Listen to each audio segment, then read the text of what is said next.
cette nouvelle interview, je vous emmène à la rencontre de Pierre Beaupère, que j'ai eu l'immense plaisir de découvrir par ses écrits d'abord, lors d'une masterclass ensuite. À travers le projet Évolution qu'il a créé et qu'il nourrit en permanence, Pierre fait bien plus qu'accompagner les cavalières et les cavaliers dans leur progression technique. Son programme est le fruit de ses années d'enseignement et de ses apprentissages auprès de femmes et d'hommes du monde du cheval, et aussi, peut-être même surtout, de son cheminement intérieur, qui l'a conduit à chercher des réponses en dehors du monde équestre. Pierre symbolise pour moi le monde du cheval qui change, par les consciences qui s'éveillent, interroge ouvertement sur le lien qui nous unit aux chevaux et ce que nous faisons avec eux. La connexion avec le cheval est au cœur de ce qu'il transmet, elle est son essence. Je partage avec Pierre que la qualité du lien avec le cheval est avant tout une histoire de connaissance et de connexion à soi, car elle est le socle d'une équitation respectueuse pour soi et le cheval, et d'une relation authentique et harmonieuse à l'autre, tout court.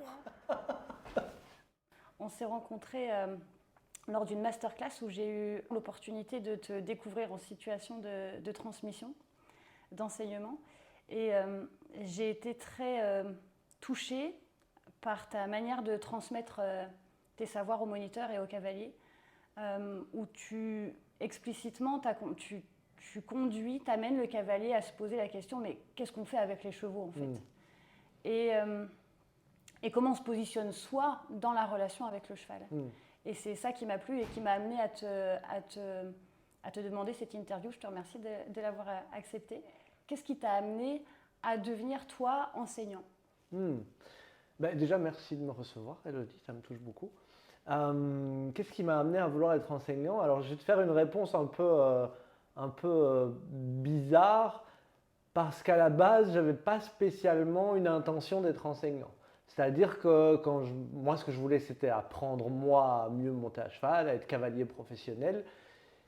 Et il s'est avéré que pour soutenir mon activité de cavalier professionnel le temps de démarrer, j'ai commencé à donner des leçons. Mais c'était, si je suis vraiment fondamentalement honnête, je m'en serais bien passé. À la base, quand je me suis lancé, moi, ce que j'avais envie, c'était surtout moi de monter à cheval. Et les leçons étaient censées me permettre de payer ma progression et mes entraînements et de continuer à apprendre pour me développer en tant que cavalier. La seule chose, c'est que assez vite, je pense qu'il y avait en Belgique, quand je suis arrivé, il y avait pas mal de place pour des nouveaux enseignants. Assez vite, j'ai commencé à avoir du résultat, une bonne réputation en tant qu'enseignant. Et du coup, l'activité d'enseignant s'est très vite développée. Très vite, très fort, avec beaucoup de demandes. Et bon, on peut aller dans les détails, mais sans rentrer beaucoup dans les détails, il y a un vrai besoin chez moi d'aider, qui à l'époque était même pas très sain, parce qu'on était plus le sauveur que vraiment l'aide. Et du coup, de savoir que j'avais cette possibilité d'aider des chevaux qui étaient en souffrance, avec des cavaliers qui étaient complètement perdus. Assez vite, je suis un peu devenu celui auquel on faisait appel un peu en dernier recours. Et comme j'avais ce truc où chaque cheval était important et que c'était pas que les bons chevaux qui avaient droit à ce qu'on s'occupe d'eux, du coup, j'ai très vite eu cette clientèle justement de cavaliers désespérés avec des chevaux qui intéressaient personne, du coup avec des enseignants qui n'avaient pas forcément envie même de chercher des solutions. Et puis il faut se dire qu'à l'époque, on parlait très peu d'équitation éthologique aussi. Donc voilà, il y avait très peu de choses qui se faisaient pour les cavaliers qui étaient un peu en difficulté de comportement avec leur cheval ou qui voulaient progresser mais qui n'avaient pas un cheval hyper flashy, quoi. Et j'ai du coup eu très vite ce truc, tu vois, il y a tous ces gens qui sont dans le besoin, je vais quand même pas être égoïste au point de m'occuper de moi monter à cheval alors qu'il y a tous ces gens qui me supplient pour que je les aide. Et du coup, ça a été une espèce... Alors ça a été très positif dans ce que ça m'a appris sur moi, mais pendant 10 ans, ça a été une spirale de toujours plus. Et bon, tu sais bien que quand tu aides un cheval en difficulté, il y en a 15 autres qui attendent derrière et que c'est un espèce de puits sans fond, on va dire, de souffrance qui est là et que je me faisais un peu cette espèce de devoir d'aider le plus de chevaux possible.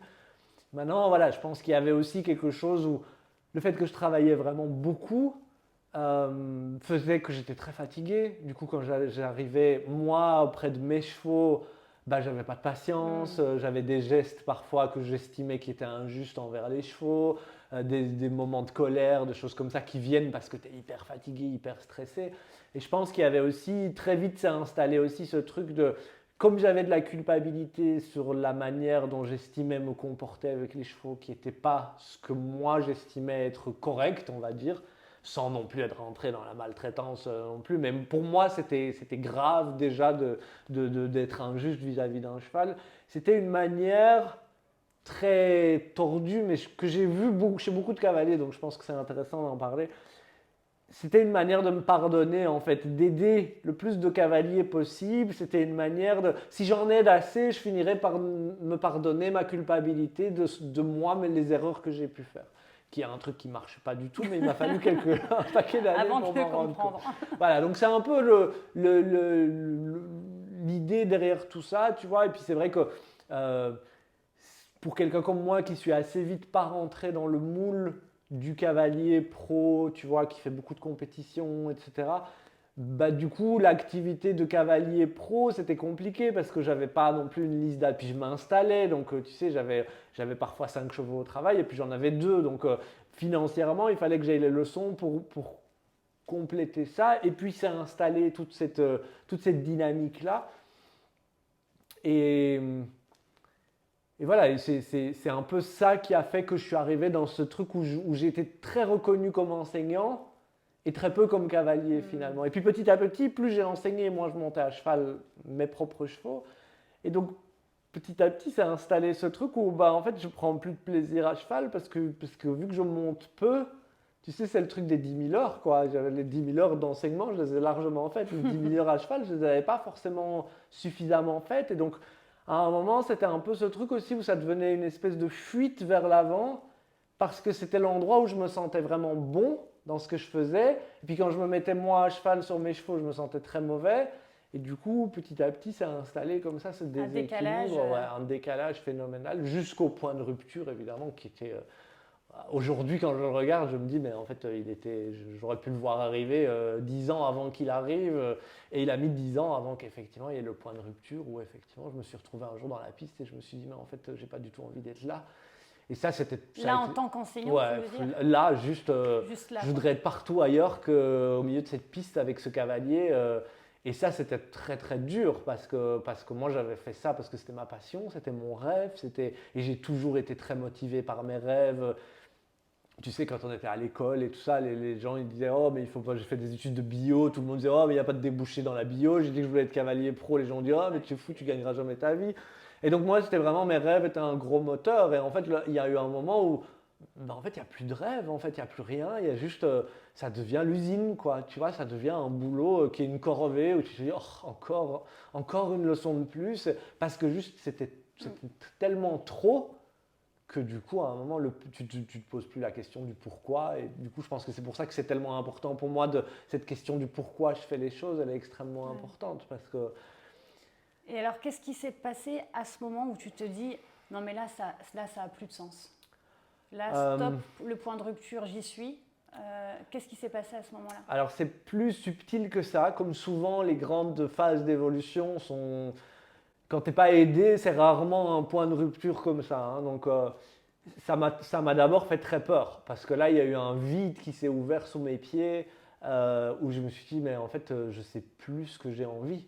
Tu vois, parce qu'en fait, je faisais ça à la base parce que j'en avais envie. Et puis là, je ne sais plus, je sais plus ce que je veux, je ne sais plus ce qui est important pour moi. Et finalement, je me rends compte que je ne me suis pas posé la question depuis beaucoup d'années, quoi. Maintenant, une chose qui est importante à savoir, c'est que assez vite dans ma carrière, j'étais très endetté. J'ai pris des mauvaises décisions, j'étais très mal conseillé, j'ai eu une série d'ennuis aussi qui ont fait que... Et pendant 10 ans, en fait, j'ai couru après le fait de rembourser mes dettes. Qui est quand même, tu vois, qui a fait qu'il y a eu une période très longue sans ces questionnements. Et c'est important dans la suite, parce que cette notion d'identité, de pourquoi, tu vois, elle a été renforcée par ce truc-là, où effectivement, pendant presque 10 ans, la question de pourquoi je faisais les choses, bah, c'était pour rembourser mes dettes, point. Tu vois, donc, et du coup, à un moment, les dettes ont été remboursées au prix de vraiment 2 ans. Les 2 dernières années ont été vraiment extrêmement violente et difficile en termes de quantité de travail que ça représentait. La dernière année, j'avais des moments où je me souviens, on faisait des tournées de 3-4 semaines non-stop en France. Il y a des jours, je me réveillais et au moment de poser les pieds par terre, je me mettais à pleurer, je ne savais même pas pourquoi. Donc, après coup, j'ai appris que j'étais clairement très très proche du burn-out. Ce que de nouveau, je pense qu'il est important de dire, parce qu'il y a beaucoup d'enseignants qui passent très proche de ça, Oui. surtout dans des métiers passion où on s'investit très très fort. Et à un moment, les dettes ont été remboursées. Et là, du coup, c'est venu ce moment un peu de me dire ah, qu'est-ce que je fais là est venu aussi avec, en fait, maintenant, je pourrais commencer à repenser à moi, mais en fait, ça fait 10 ans que je ne le fais plus, donc j'ai aucune idée de ce que j'ai envie pour la suite. Et comme la vie est bien faite et l'univers est bien fait, j'ai rencontré quasiment dans cette période-là, on va dire, j'ai rencontré une élève qui sortait elle-même d'un burn-out très violent et qui se lançait dans le coaching de développement personnel et le coaching d'entreprise. Et me disait, oh, cette personne, elle est quand même spéciale, mais parce qu'elle était en train de se remettre de son burn-out et qu'elle était un peu en train de remettre la tête au-dessus de l'eau. Et elle m'a proposé à un moment, si tu veux, je prends quelques coachés. Comme je commence mon activité, je prends quelques personnes en coaching. Donc si tu veux quelques séances pour découvrir ce que c'est. Et ben, ça fait 7 ans maintenant, je pense que je travaille avec elle. Et c'est elle qui m'a vraiment amené à me reconnecter à ce qui était important pour moi, à mes besoins, à ce qui me donnait de l'énergie et surtout un rapport à la transmission, mais au fait d'aider et à donner aux autres qui soit beaucoup plus sain en fait et qui ne soit pas un sacrifice. Parce que jusque-là, c'était vraiment une question de sacrifice. Il y a eu toute une série d'étapes parce que souvent les grands changements, c'est plus des étapes. Bien sûr. Et donc, je sais que peu de temps après ça, quand j'ai commencé à réaliser, en fait, ben, je pense que ça a ouvert une porte pour. Je me souviens toujours de ce moment où j'avais une élève, c'était mon élève la plus fidèle. Si tu veux, elle faisait 500 km au moins une fois par mois pour venir prendre 2 jours de stage avec moi. Elle était de tous mes stages. Où que j'aille, elle venait, elle prenait cours avec moi. Et un peu après ce moment où j'ai réalisé que je me demandais ce que je faisais là, on allait manger ensemble sur un stage et je commençais à me sentir un peu mieux. Tu vois, le coaching commençait à faire effet, je commençais à retrouver le goût, à reprendre du temps pour moi et des choses comme ça. Et du coup, on parlait justement de ça à table. Et elle m'a dit une chose que j'oublierai jamais. Elle m'a dit, mais tu sais Pierre, on continuait à prendre cours avec toi parce que on voulait pas t'abandonner, mais on voyait bien que… Et du coup, tout ce truc où je me suis dit, mais en fait, je faisais ça pour les autres et je peux pas m'arrêter. Je me souviens que j'aurais pu ralentir hein, à ce moment-là, ça allait mieux financièrement, je pouvais ralentir. Et j'étais en permanence en train de dire, mais tu te rends pas compte, mais les gens, ils ont besoin de moi, qu'est-ce qu'ils vont faire sans moi, ils viennent de loin, machin. Et qu'elle me renvoie le fait qu'en fait, c'est eux qui me rendent des services en réalité. Là où je pensais être en train de sauver le monde entier, en réalité, c'est eux qui étaient en train de me garder vaguement la tête hors de l'eau pour pas que je coule, quoi. Et ça a été tu vois, ça a fait partie de ces gros caps franchis où tu te dis, ah ouais, mais en fait, ça marche pas. Dès que l'intention, elle n'est pas saine, elle n'est pas en accord avec toi, en fait, c'est pas fluide, c'est pas sain, quoi. Donc voilà, et puis ça a été toute une reconnexion à moi-même. Je me souviens toujours dans une des premières séances de coaching où j'ai dit à ma coach, j'ai toujours des rêves, mais je ne me vois plus à l'intérieur, tu vois, ce qui était quand même phénoménal de dissociation. Et donc de recommencer à rêver, de trouver ce qui était important pour moi. Voilà, t'as arrêté l'enseignement à ce moment-là ? Non, pas du tout, j'ai continué. Mais j'ai fortement diminué la quantité d'enseignement que je faisais. Et c'est quand j'ai eu l'idée du projet Évolution que les choses ont commencé vraiment à basculer. Parce que j'ai eu l'idée du projet Évolution, je donnais encore cours, je donnais moins de leçons, mais je donnais quand même des journées complètes de leçons. Et c'est vraiment le moment où je me suis dit, j'ai 2 choix en fait. À l'âge que j'avais 2 choix. Soit je continuais dans la voie où j'étais, et je serais un grand enseignant très reconnu, etc. Mais je ne serais pas un cavalier. soit c'était l'ultime moment pour moi m'investir dans ma carrière de cavalier. J'ai fait le parcours inverse de la plupart des cavaliers pros finalement, parce que la plupart des cavaliers pros, ils ont une carrière de cavalier et puis ils arrêtent ou ils diminuent un peu la compétition, ils deviennent enseignants. S'ils ont eu du succès dans la compétition, c'est souvent comme ça que ça se marche. Et moi, ça a été tout l'inverse. Moi, j'ai commencé à faire beaucoup d'enseignement et puis seulement à m'occuper de ma carrière de cavalier. Donc c'est vraiment au moment de démarrer le projet Évolution que j'ai vraiment, ouais, que j'ai quasiment arrêté complètement les leçons. J'ai gardé un groupe d'élèves sur lequel j'allais donner des stages régulièrement. Et puis petit à petit, vu que j'ai déménagé, que j'étais tout le temps sur la route, les stages se sont arrêtés aussi. Les stages classiques en tout cas se sont arrêtés, quoi.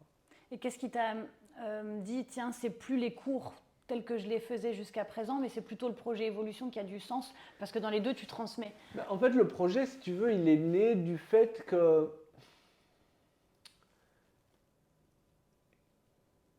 de réaliser qu'en fait, jusque-là, j'avais enseigné un peu sous forme d'un sacrifice. Tu vois, c'était je n'existe que pour aider l'autre. Et en fait, en me reconnectant à mes besoins, j'ai réalisé qu'effectivement, la transmission, je ne veux pas non plus faire comme si j'avais complètement subi le truc, transmettre est quelque chose qui est très important pour moi. J'adore expliquer ce que j'ai appris, en réalité. Tu vois. Mais déjà, ça, tu vois, ça demande une vraie introspection que de comprendre, en fait. J'adore transmettre ce que j'ai appris. Enfin, l'enseignement peut prendre des tas de formes différentes, et transmettre ce que j'ai appris est une forme, mais ce n'est pas forcément d'être dans la piste à accompagner quelqu'un au quotidien avec son cheval. Mais du coup, il y avait apprendre qui était un truc qui était extrêmement important pour moi. Et il y avait créer qui était très important. Ce que j'appelle un peu mes 3 piliers, tu vois, c'est vraiment mes besoins fondamentaux. Il faut que je crée, il faut que j'apprenne et il faut que je transmette. Tu vois, c'est vraiment les choses. Et du coup, la question s'est posée justement, et le projet Évolution, il est né vraiment de cette frustration, tu vois, de me dire, mais comment est-ce que je peux continuer à transmettre, mais pour autant faire des choses qui m'apportent à moi aussi, tu vois, qui me permettent d'apprendre, qui me permettent de progresser à cheval, qui me permettent de créer quand j'ai envie de créer, et de ne pas tout mettre sur le petit panier transmission finalement, tu vois. Et tu parles d'apprendre et de créer du coup. Ouais. Alors, comment tu allais combler ton… Par le projet Évolution, tu vois, ça a été vraiment ce truc où, si tu veux, c'est né sur le fait qu'il y a eu ce moment où je me suis dit, mais finalement, j'ai toujours aimé voyager. J'ai toujours dit que si j'avais pas été dans les chevaux, j'aurais été marin, tu vois, navigateur de course ou quelque chose comme ça. J'ai toujours aimé beaucoup voyager et j'avais ce truc de…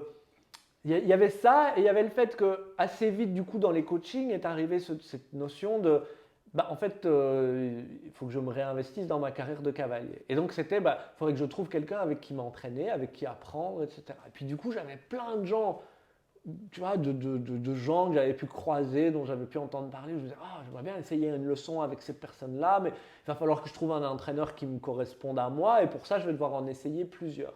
Et à ce moment-là je me suis dit, mais en fait… je me souviens toujours, j'étais entre 2 leçons, j'étais un peu en avance entre des leçons. J'ai arrêté la voiture dans un petit chemin dans la forêt. Et j'ai vraiment eu ce truc de, en fait, si je filmais tout ça, tu vois, si j'ai toujours eu besoin de voyager, mais en fait, si je voyageais avec mes chevaux, au lieu de me dire, tu sais, c'était où je voyage, où j'ai les chevaux, parce que les chevaux, ils doivent être dans un endroit. Et puis c'est ce truc de, finalement, c'est ce mot qui est très important pour moi, cette phrase, c'est « et si ». Et si j'emmenais mes chevaux avec moi en voyageant, et si je filmais ma recherche d'un enseignant sur le projet Évolution, c'était ça à la base, c'était vraiment une recherche de quel est l'enseignant. Et je sais que je vais aller voir plein de gens qui ont l'air super chouettes, je vais avoir des discussions sûrement passionnantes avec ces gens-là. Ce serait quand même trop dommage de pas montrer ça. De partager ça avec les autres. Ton processus en fait de réapprentissage. C'est ça. Et c'était cette question de comment est-ce que je prends soin de moi tout en continuant à aider les gens, parce que c'était important pour moi d'aider les autres, mais plus dans le sacrifice. Là, c'était genre, une fois que tu vois ça, tu te dis, ah non, mais en fait, moi, il faut que j'existe maintenant, j'ai le droit d'être heureux, j'ai le droit de vivre, j'ai le droit de… Et donc… C'est essentiel, là, ce que tu es en train de dire, en fait, sur le prendre soin de soi quand on est dans la transmission, quand on est dans le partage, quand on est dans le don, et du coup, dans l'accueil, et dans… à quel moment, ce qu'on demande aussi aux autres, on se l'accorde à soi, c'est prendre le temps pour soi et de remettre… du sens en fait dans ce qu'on fait. Et puis, de toute façon, tu sais, comme on dit, tu peux pas aimer les autres si tu t'aimes pas toi-même. Tu peux pas être dans une relation d'enseignement saine quand tu n'existes pas. Tu vas forcément rentrer dans un mécanisme de sauveur avec une victime. Mais quand tu rentres dans ce mécanisme et dans le triangle de Karpman, tu as intérêt à garder l'autre sous forme de victime si tu veux te garder sauveur. Ça aussi, de réaliser, tu vois, alors je ne pense jamais être rentré vraiment dans des jeux de manipulation. Moi, j'avais tendance à être un peu sauveur, mais je n'ai pas eu la sensation de rentrer dans des jeux de manipulation. Par contre, je donnais très peu de responsabilité aux cavaliers. Parce qu'il y avait Pierre, et si Pierre n'était pas là, ils n'y arriveront jamais. Si Pierre ne trouvait pas la solution, personne ne va la trouver. Et donc finalement, c'est une forme de manipulation quand même, hein, il faut se reconnaître. Donc c'est pas de la manipulation, tu vois, comme un pervers narcissique va avoir. Mais il y avait quand même ce truc de je n'ai pas assez confiance dans les capacités de l'autre. Et c'est un truc quand tu te le prends dans la figure, ou moi, si tu m'avais demandé ça à l'époque, j'aurais dit mais si, mais je suis sûr que n'importe quel cheval cavalier, oui, c'était vrai. Mais inconsciemment, il y avait un mécanisme, oui, mais tu n'y arriveras pas sans moi, tu vois. Et j'ai découvert ça. Et tu sais, aujourd'hui, il y a beaucoup de cavaliers qui disent, oui, les programmes en ligne, parce que je fais que des programmes en ligne aujourd'hui. Et les gens, souvent, me disent, oh, mais c'est dommage, parce que rien ne vaut de vous avoir dans la piste. Et aujourd'hui, et je me suis beaucoup posé cette question, tu vois, parce que je ne voulais pas faire un truc qui m'arrangeait, et puis finalement, qui était, au final, qui servait à rien, quoi, tu vois. Et aujourd'hui, j'ai le recul et en me mettant posé la question, j'ai vraiment réalisé une chose, c'est que je crois vraiment dans le programme en ligne, même chez des cavaliers, parce que ce que je réalise, c'est à quel point ça responsabilise le cavalier. Comme je ne suis pas dans la piste avec eux, je ne peux pas le faire à leur place. Et ce n'est pas forcément monter le cheval, parce que tu peux monter le cheval de ton élève, mais tu peux aussi faire en sorte que ton élève soit une marionnette, tu lui dis exactement quoi faire pour peu que ton cavalier t'écoute. C'est comme si tu étais sur le cheval et tu peux avoir le cheval qui se met dans des attitudes et dans une relaxation extraordinaire. Le cavalier n'a rien compris de ce qui était arrivé, tu vois. Mais le fait de ne pas du tout être là pour les aider, je me suis rendu compte que moi, de mettre cette distance-là, quand je la mettais, ils progressaient finalement d'une manière beaucoup plus pérenne à long terme parce qu'ils intégraient les choses bien mieux que finalement quand j'étais là, je mettais une énergie, mais je mettais l'énergie pour trois, hein, pour le cheval, pour le cavalier, c'était moi qui mettais l'énergie pour tout le monde. Mais finalement, quand j'étais pas là, ben, ils continuaient à dire « ouais, je suis parti en balade parce que je me suis dit que c'était mieux d'attendre la leçon pour faire le travail que tu m'avais demandé, tu vois ». Et je me suis vraiment réalisé à quel point de mettre cette forme de distance sur le résultat était en fait très porteur pour l'autre, quoi. Donc tout ça pour dire que tu vois, j'étais quand même rentré dans cette espèce de truc parce que je ne m'occupais pas de moi, quoi. Et effectivement, quand tu t'occupes de toi, mettre une distance par rapport à ce que fait l'autre, ça devient beaucoup plus facile. Et donc là, tu rentres dans des trucs d'amour de soi, de soins qu'on prend de soi. Et du coup, je n'ai pas besoin de n'exister qu'à travers ce que je fais pour les autres. Mais ça voulait dire aussi du coup de regarder ma culpabilité en face et de régler mes problèmes par rapport à ma culpabilité de ce que j'avais fait pour plus avoir ce besoin de dire « Ah, je t'ai bien aidé, hein, donc je mérite quand même tu vois, un peu plus que ce que je pensais mériter jusque-là. » Et puis ça te permet aussi de refaire le point sur qu'est-ce que tu as envie de transmettre dans l'essence. Mais aujourd'hui, c'est vraiment, que ce soit les enseignants, mais les cavaliers aussi, parce que finalement, dans un sens, le cheval est notre enseignant et on est l'enseignant de notre cheval. Chacun est un guide pour l'autre et l'idée, c'est qu'on finisse en étant mieux que si on ne s'était pas rencontrés. Donc, c'est vraiment cette question de qui je veux être, qu'est-ce que je veux faire, qu'est-ce qui est important pour moi, où est-ce que je veux aller. C'est ces questions qui sont… Tu sais, j'ai une amie qui est quelqu'un qui est très proche de moi et que j'aide à avancer dans ce truc-là, parce que c'est plus qu'on en discute, je la coache pas, mais on en discute. Et elle me disait, je me sens comme une merde parce que j'arrive pas à expliquer le pourquoi je veux faire les choses. Et je dis, non, mais tu te rends pas compte à quel point ce travail-là, à l'âge que tu as, il est juste phénoménal de le faire et à quel point, en fait, 90% des gens dans le monde se poseront même jamais cette question-là. La question du sens. Ouais, mais du sens de tes besoins, de qu'est-ce qui t'apporte les choses, qu'est-ce qui te donne de l'énergie. Tu vois ? Pourquoi je le fais ? Pourquoi tu fais ça ? Pourquoi tu viens voir un cheval ? Et tu sais, il y a aujourd'hui, dans le monde du cheval, il y a tout ce questionnement des animalistes et tout qui fait très très peur aux cavaliers. La plupart des cavaliers vont te dire « Oh, j'ai peur de tous ces questionnements, de ce que… » Parce que tu imagines si un jour on ne peut plus monter à cheval. Et je me dis, si on a si peur de… Parce que finalement, qu'est-ce qu'ils posent comme question ces gens-là? Mais pourquoi vous montez à cheval? Pourquoi vous emmerdez un animal à lui mettre une selle, à lui mettre un mors, à vous asseoir sur son dos? Et pourquoi vous faites ça pour votre plaisir? Tu vois, parce que c'est l'image que le monde équestre renvoie. Et je me dis, mais on est quand même dans un milieu qui est très malade, et c'est le signe qu'il est très malade s'il ne peut pas répondre à cette simple question-là. Parce que finalement, la question, elle est très légitime. Pour quelqu'un qui ne monte pas à cheval, pourquoi tu ne fais pas du tennis, quoi? Je veux dire, pourquoi tu ne fais pas du tricot, du vélo, tricot, de n'importe quoi, mais pourquoi tu as besoin d'aller embêter ce cheval à faire des trucs pour ton propre plaisir, quoi? Et donc, pour moi, c'est des questions… Enfin, si tu ne devrais pas monter à cheval, si tu ne t'es pas posé cette question-là, parce que c'est quand même… Enfin, mais je pense que c'est pareil, quand tu es en couple, pourquoi tu es en couple? Qu'est-ce que tu cherches? De quoi tu as besoin? C'est des questions que les gens ne se posent pas. Et c'est aussi pour ça qu'il y a tellement de couples qui ne fonctionnent pas, qui sont dans des relations qui sont hyper malsaines, et de gens qui finissent… Enfin, c'est assez affreux, mais effectivement, de gens qui vont vivre une vie de misère et en n'étant jamais pleinement heureux, pleinement épanouis, quoi. Et puis qui s'adaptent finalement toujours à ce qu'on leur propose sans se remettre au milieu de qu'est-ce que je demande, comment, pourquoi faire, avec Exactement. qui, Exactement. aussi avec qui, et puis être aussi au clair. Je t'ai déjà entendu parler de ça, sur le fait que est-ce qu'on ne peut pas juste avouer que monter à cheval, ça nous fait plaisir et c'est OK. Mais c'est ça. Et après, c'est des notions qui sont importantes pour moi. C'est ce que moi j'appelle l'égoïsme sain, tu vois, dans le sens où quand tu demandes à la plupart des cavaliers, est-ce que vous avez déjà fait quelque chose pour faire plaisir à quelqu'un que vous n'aviez pas spécialement envie de faire, mais vous avez été voir votre mari faire du motocross alors que vous n'avez rien à faire de la moto.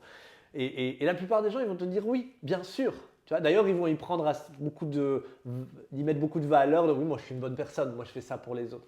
Et puis tu leur dis, mais est-ce que tu peux accepter l'idée que quelqu'un fasse la même chose pour toi? Et là, tu vois que ça déjà crispe. Là, en fait, ça crispe beaucoup les gens, tu vois.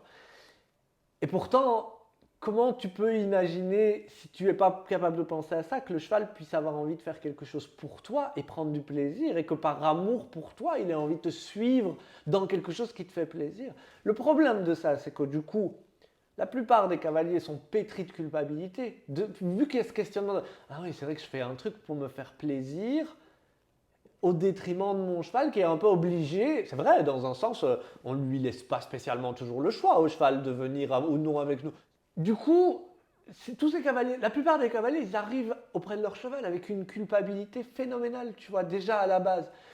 Et je me dis, pour le cheval, tu vois, il doit porter le poids de la culpabilité, comme on dit, tu vois. Et je me dis, ils sont là, effectivement, ils n'ont rien demandé, tu vois. Et au lieu de leur faire le cadeau de la joie, on leur fait la double peine de porter la culpabilité. Il n'y a pas la joie déjà, donc c'est déjà pas une vie pumped up, mais en plus, il y a la culpabilité. Et donc je vois des cavaliers qui sont là à voir le cheval comme cette pauvre être fragile qui est complètement à la merci du méchant être humain. Et je me dis, mais moi, quand je regarde un cheval, je vois une puissance, tu le fous dans un box, il reste puissant et il reste pour n'importe quel être humain un symbole de liberté. Donc, la pauvre victime de l'humanité, je ne sais pas où elle est, tu vois. Moi, c'est plus les cavaliers que je vois victimes d'eux-mêmes que le cheval. Je ne dis pas, bien sûr, qu'il n'y a pas beaucoup de souffrance chez les chevaux, loin de là. Mais, tu vois, le changement et replacer les choses en se disant, mais en fait, déjà…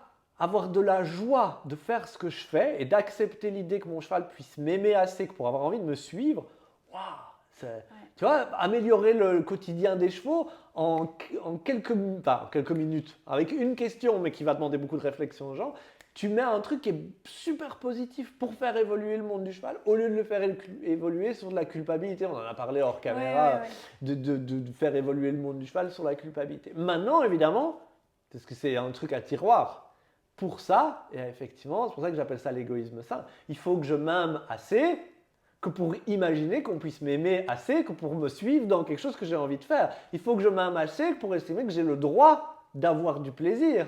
et de ressentir de la joie. Parce que si je suis pétri dans la culpabilité, dans le non-amour de moi… C'est l'immobilisme en fait, c'est le figement. Du coup, je me mets à cheval en me disant « Oh, je vais pas trop faire parce que le pauvre cheval, parce que machin, parce que… » Et en fait, du coup, ils font plus rien et ils font pire que bien en fait.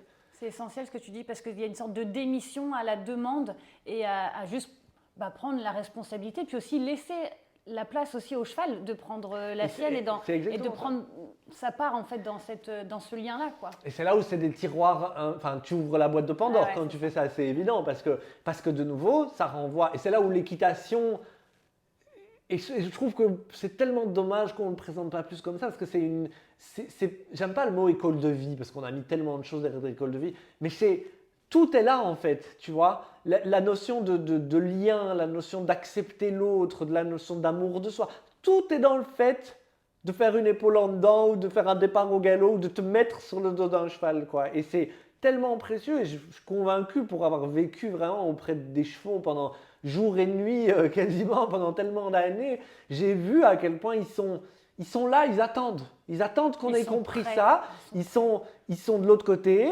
Et ils nous incitent à venir en nous mettant en face de ces incohérences. Et je trouve que de nouveau, tu sais, c'est un peu comme si aujourd'hui, j'ai l'impression que tout ce débat sur le fait de monter à cheval, le droit de monter à cheval et tout, c'est un peu comme si tu disais, tu t'engueulais le médecin qui est en train de tu vois, ou le sauveteur qui est en train de te tendre la main pour te dire, viens, je vais te sortir de ta noyade, quoi, tu vois.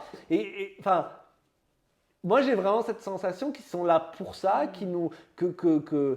qui savent extrêmement bien nous emmener, qu'ils ont une patience folle et que déjà le plus beau cadeau qu'on puisse leur faire, c'est de voir ça et de dire j'ai vu qu'en fait tu es en train d'essayer de m'emmener, désolé, je ne suis pas toujours capable de le faire, mais j'y travaille.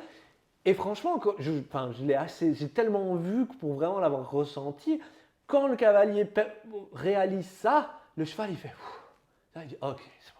Il est en chemin, tu vois. Je sers à quelque chose, tu vois. Il y a un sens pour lui.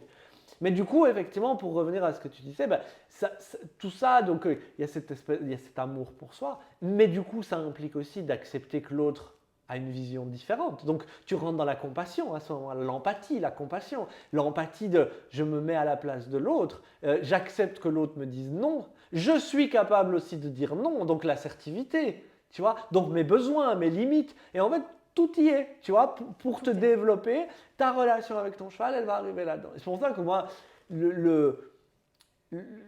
l'enseignement débarrassé de cet aspect-là n'a aucun intérêt. Je veux dire, quand tu as fait des épaules en dents toute ta vie et que tu as enseigné des épaules en dents toute ta vie, il y a un moment où tu te poses effectivement la question de est-ce qu'une de plus ou une de moins va changer quelque chose et à ma vie et à l'humanité, parce qu'à un moment, quand tu arrives à un certain âge, tu te dis, bon, est-ce que ce que je fais, ça sert d'une manière ou d'une autre à rendre le monde un peu meilleur que si j'avais pas été là, quoi. Et puis dans ce que tu dis là aussi, il y a le fait que l'élève, et il y a de plus en plus d'élèves qui font part de leurs difficultés à gérer certaines choses en eux, chez eux, avec le cheval. Et donc, je ne sais pas de ton côté, mais moi de mon côté, j'entends aussi de plus en plus d'enseignants, de moniteurs d'équitation qui disent, mais qu'est-ce que je fais avec ça ? Comment j'accompagne ça, quoi. Ce qu'il y a, c'est que justement, je pense que tous ces questionnements sur le droit de monter à cheval et tout ça, et puis on est dans une société qui se cherche désespérément actuellement. Qui ne cherche pas toujours dans le bon sens, mais qui se cherche en tout cas. Mais je pense qu'on est dans une société où en fait on a tout. Pour la première fois dans l'histoire, on n'a jamais vécu aussi confortablement qu'à notre époque. Et pour autant, on n'a jamais été aussi malheureux, je pense, parce qu'on est complètement déconnecté de ce dont on a besoin. Tu sais, je me suis beaucoup intéressé, alors moi j'ai été chercher pas mal de réponses hors du milieu du cheval, parce qu'il y avait plein de réponses que le milieu du cheval ne pouvait pas me donner et qui étaient importantes pour moi de progresser en tant que cavalier. Mais quand tu vois par exemple qu'on arrive maintenant à soigner des gens qui sont en dépression, en tout cas les aider en les exposant au froid, tu vois, en prenant des douches froides et des bains d'eau glacée et faire des exercices de respiration. Et tu te dis, en fait, on n'est pas fait pour vivre dans ce confort-là et dans cette déconnexion-là. Et pourquoi ça marche si bien ? C'est parce que si tu as déjà pris une douche froide ou tu t'es mis dans un bain d'eau glacée, la reconnexion à toi-même, tu vas vraiment la sentir passer, quoi. Tu vois, tu ne peux pas rester déconnecté de ton corps. Et donc, je pense qu'on est dans cette société qui cherche, tu vois, qui recherche de nouveau. En fait, j'ai tout, mais je suis malheureux, je me sens misérable. Il doit y avoir quelque chose d'autre. Et j'arrive pas à trouver ce que c'est. Et le cheval, du coup, vient catalyser ça. Parce que le cheval, il représente exactement ce qu'on a besoin, qui est une reconnexion à nous, une reconnexion à l'autre et une reconnexion à la nature. Et à la symbolique du sacré, parce que le cheval, c'est comme le dauphin, c'est comme l'aigle. Alors je sais que tu n'aimes pas les dauphins, mais... Si, j'aime les dauphins, c'est juste que j'aime pas les posters de dauphins. Mais c'est des animaux hyper symboliques, tu vois. Donc ils dégagent cette puissance-là, c'est la reconnexion sacrée, et du coup... C'est pour ça que quand je dis on ne cherche pas dans le bon sens, je ne veux pas du tout avoir l'air d'avoir moi les bonnes clés, ce n'est pas dans ce sens-là, mais je pense que parfois on cherche dans une certaine simplicité et dans une caricature, tu sais, pour avoir beaucoup regardé. Ou une caricature même de la spiritualité, tu vois, aujourd'hui la spiritualité ça ne veut plus rien dire et finalement il y a souvent pas moins spirituel que les gens qui se disent très spirituels parce que je pense que c'est très lié à autre chose quoi. Et c'est là où tu vois, même bon, après, le problème c'est qu'il y a tellement de tiroirs que je ne sais plus où m'arrêter, mais c'est là où même cette notion par rapport à, tu vois, je suis dans la douceur avec mon cheval et pourtant en fait mon cheval il réagit pas bien du tout alors que tu imagines tout ce que je fais pour lui. Et donc c'est là où effectivement on se retrouve avec des gens qui sont très en stress parce que je pense que la société de manière générale elle est extrêmement en stress, qui ne sont pas très épanouis, qui ne se connaissent pas leurs besoins, qui ne savent pas où ils vont, qui ne savent pas pourquoi ils sont là avec le cheval, qui sont dans la culpabilité. C'est une déconnexion. Je vis parce que, tu vois, je vois ces gens, ils viennent, et heureusement, ils continuent à venir voir des stages ou des masterclass ou des machins. Et là, tu vois, tu viens réveiller quelque chose. Donc pour moi, cette endormance, c'est pas, tu vois, ils sont pas éteints, c'est pas des zombies, ils sont là, ils attendent quelque chose. Voilà. Et je pense que ça, effectivement, le cheval vient réveiller ça et l'enseignant peut à ce moment-là créer un espace dans lequel le dialogue, ça peut être verbalisé, ça peut être dit. Mais, je veux dire, tu étais là à la masterclass, il y a eu une cavalière qui était là en n'ayant pas envie d'être là, qui était un peu obligée parce que voilà. Et je n'ai pas fait la leçon tant qu'il n'y a pas eu un accord entre nous sur où est-ce qu'on allait ensemble, tu vois. Et donc ça, je pense que c'est un peu, tu sais, j'écris beaucoup. Alors moi, je l'écris souvent dans le sens inverse parce que je pense que je n'ai pas du tout envie de faire la moralisation aux enseignants dont je sais assez qu'ils ont une vie très difficile souvent, mais un peu la moralisation aux cavaliers en disant... j'avais écrit un article comme ça, que faire quand on n'est pas d'accord avec son enseignant? Parce que j'ai vu beaucoup de cavaliers et je me suis dit, c'est quoi en fait, au lieu d'essayer de faire, tu sais, il y a beaucoup de gens, ils sont là, oui, la politique, les politiciens devraient changer le monde et tout. Je ne suis pas du tout convaincu que le monde changera comme ça. Je pense que le monde changera par en bas vers le haut. Sans mettre haut, c'est mieux que bas, hein, je sais pas du tout. Et je pense que pareil, l'enseignement de l'équitation changera par la demande des cavaliers bien plus que d'essayer de changer les enseignants. Et je disais aux gens, tu vois, si tu n'es pas d'accord avec l'enseignant, est-ce que tu lui as dit? Est-ce que tu l'as verbalisé? Est-ce que tu as pris ta part en fait? Est-ce que tu as pris ta part? Déjà, te rappeler que c'est ton cheval, il est sous ta responsabilité, et donc tu ne laisses pas n'importe qui te dire de faire n'importe quoi. Si tu n'es pas d'accord, tu dis non. Mais aussi, derrière ça, donc de les ramener dans cette force de, en fait, j'ai le droit de dire non, parce que tu serais étonné du nombre de gens qui ont été complètement dégoûtés de l'enseignement, enfin de l'équitation par des enseignants qui les ont emmenés dans un truc dans lequel ils n'avaient pas du tout envie d'aller. Mais à côté de ça, à grand pouvoir, grande responsabilité, comme on dit, est-ce que tu lui as posé la question? Quand tu n'es pas d'accord avec lui, est-ce que tu lui dis, écoute, je ne comprends pas où on va, est-ce que tu peux m'expliquer? Et là, je leur dis, en partant de l'idée de, c'est pas forcément les enseignants dans un premier temps qu'il faut. Si l'enseignant à ce moment-là, il répond pas à ça, et il te dit, c'est comme ça, c'est pas autrement, là, effectivement, tu fais ton choix que peut-être tu as envie d'un enseignant avec qui tu peux avoir un échange. Et donc, c'est important, tu vois, de remettre... Ces deux parties, en fait, qui doivent... Mais comme toute relation, c'est comme avec le cheval. Le cheval n'est pas ton esclave, tu n'es pas l'esclave de ton cheval. J'ai droit à mon cheval de lui dire non. En fait, ça, juste non. Et c'est reprendre en fait les clés aussi d'être au cœur de son propre processus. Encore faut-il avoir conscience qu'on est dans son propre processus. Mais c'est, tu sais, et c'est de nouveau, c'est là où le cheval c'est juste une symbolique qui est juste phénoménale parce que c'est le lien. Tu vois, c'est l'autre grand point qui est important pour moi, c'est la notion de lien et de connexion. mais être en lien avec l'autre. On dit le couple cavalier-cheval, c'est pas un mot anodin. Dans un couple, c'est exactement pareil. Tu es censé faire toi tes 50% et l'autre il fait ses 50% et on se rencontre là. C'est pas l'autre vient te rencontrer ici ou à l'intérieur même de te puiser toute ton énergie ou moi je te dis qui tu dois être et ce que tu dois faire et comment tu dois répondre.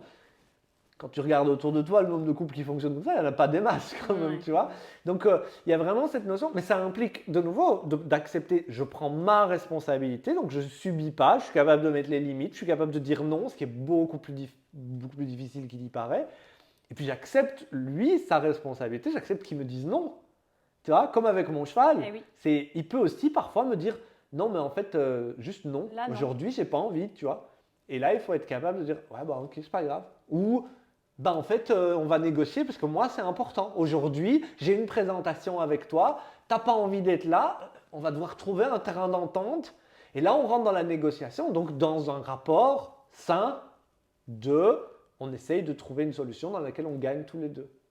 Et ça, de nouveau, dans la société aujourd'hui, le non est très très mal reçu, il est perçu souvent comme une agression et il est perçu comme quelque chose de définitif souvent. C'est non, donc ok, bah tant pis, moi je vais aller râler et je vais aller bouder et puis voilà, et comme je ne peux pas bouder avec mon cheval parce qu'il n'en a rien à taper, bah, du coup je commence à mettre des mécanismes de protection pour éviter le non, je lui demande de moins en moins et le nombre de cavaliers aujourd'hui qui me disent ah, moi je suis tellement heureux parce que je fais plus rien avec mon cheval. Et depuis qu'il est tout le temps en prairie et que je lui demande rien, je me sens tellement mieux. Bah oui, parce que tu te mets face à rien. Tu te mets face à rien. Et effectivement, là, c'est une forme de démission, mais qui est complètement inconsciente, qui est juste ah, quand je demande quelque chose, je me sens dans l'inconfort parce que parfois mon cheval me dit non. Il te questionne en fait, le cheval, il te questionne. Exactement. En fait. Il dit mais qu'est-ce que tu vois veux ce qu'il dit. Et alors, il m'a dit non. Et alors, ça ne dit rien du tout sur moi déjà. Et puis. Ben ok, on peut avoir un dialogue maintenant. Tu vois, y a rien, moi j'ai toujours, il n'y a rien de pire que quelqu'un qui dit rien. Tu vois, si je te parle et que tu là c'est le pire. Et je me souviens de la masterclass où je disais, quand les chevaux ne me regardent pas, alors qu'il a le cavalier sur le dos, si le cheval ne me regarde pas, je sais que ça va être très très compliqué. Alors que la plupart des chevaux, tu rentres dans la piste, si tu dégages une vraie énergie en tant qu'enseignant, le cheval tout de suite il se connecte à toi. Donc, tu vois, moi, que le cheval il s'exprime, j'ai aucun problème. Tu vois, j'ai un de mes très bons amis, Walter Ballet, qui titille un peu les cavaliers, toujours quand les cavaliers disent et tu te rends compte, quand je suis à pied, mon cheval se cabre. Et il leur dit et tu crois qu'il a le droit de se cabrer? Et les gens, bah non, c'est pas bien. T'es sûr qu'il n'a vraiment pas le droit de se cabrer? Bah ouais, c'est dangereux. Machin. Mais tu crois qu'il n'a pas le droit? Et en fait, il les amène à prendre conscience qu'en fait, le cheval, ses réponses lui appartiennent à 100%. Que tu ne sois pas d'accord avec ça, c'est autre chose. Mais qu'il ait le droit, oui, il dispose de son corps. Donc de nouveau, comment je trouve un terrain d'entente où je lui dis, écoute, tu peux te cabrer quand tu es dans ton pré, cabre-toi autant que tu veux. Par contre, quand on est ensemble, pour notre sécurité à tous les deux, on va éviter ces réponses-là. Et c'est là où, de nouveau, on a un guide et où on ne peut pas être passif par rapport à ça parce que les chevaux, on les emmène dans notre monde et c'est à nous, tu vois, de montrer à un cheval qu'il ne peut pas se cabrer quand je le marche en main. Pour moi, ce n'est pas du tout lui enlever une liberté. C'est lui dire, dans le monde des humains, sache que franchement, ce n'est pas du tout un truc qui… Tu pourrais tomber sur le macadam, tu pourrais te blesser sur quelque chose. Donc moi, en tant que responsable de toi, c'est ma responsabilité de te guider vers ça.